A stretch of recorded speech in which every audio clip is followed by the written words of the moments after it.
proof.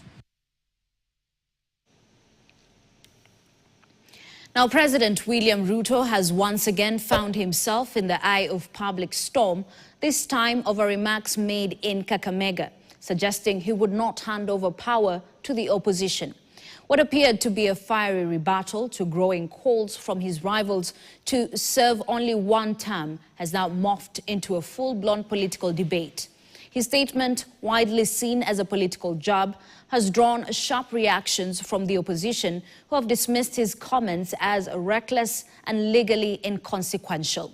With tensions simmering ahead of the 2027 polls, Ruto's words are now fueling speculation and raising questions about constitutional integrity, succession, and political decorum. Jeff Kirui reports. Sunday in Kivayua, Kakamega County, President William Ruto yet again stirred the hornet's nest that has attracted stinging attacks from a section of Kenyans, including the opposition. We cannot hand over to people hawana mpango. Ati mpango yao Ruto must go. Sasa Ruto must go itakusaidia na nini? Acha nikuambie Kasongo. Umefanya mzuri kukubali utashindwa. Hapo umepata. Si ndio? The president's remarks, blunt and unfiltered, has triggered an uproar, with critics reading dangerous flirtation with the constitutional boundaries. The opposition has accused Ruto of undermining the democratic principle of peaceful transition, a pillar upon which the country's young democracy stands. Pahali umeangukia Kasongo. There is no provision of handing over in the Kenya Constitution.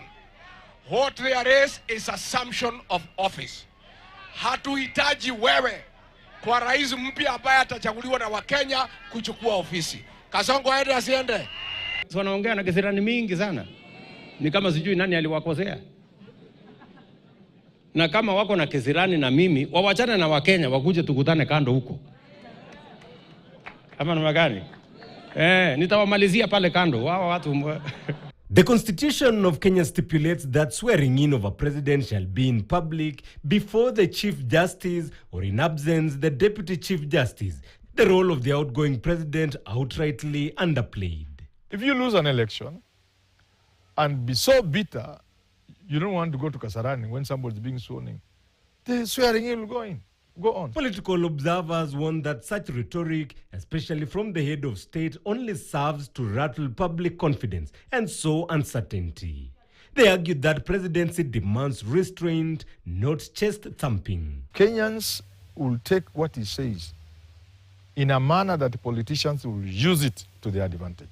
So he needs advisors to really guide him and ensure there are certain things he doesn't ever mention. Like that one was a big blunder. Big blunder. President Ruto's comments are not new in the succession game of politics. In 2021, amid a bitter fallout with his then boss, President Uhuru Kenyatta, similar defiant tones rang out, but this time from the other side.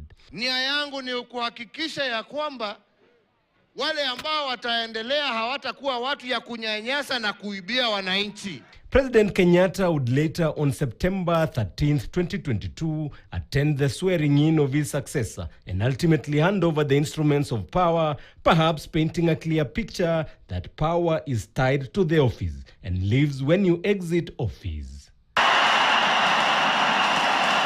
Jeff Kirui, KTN.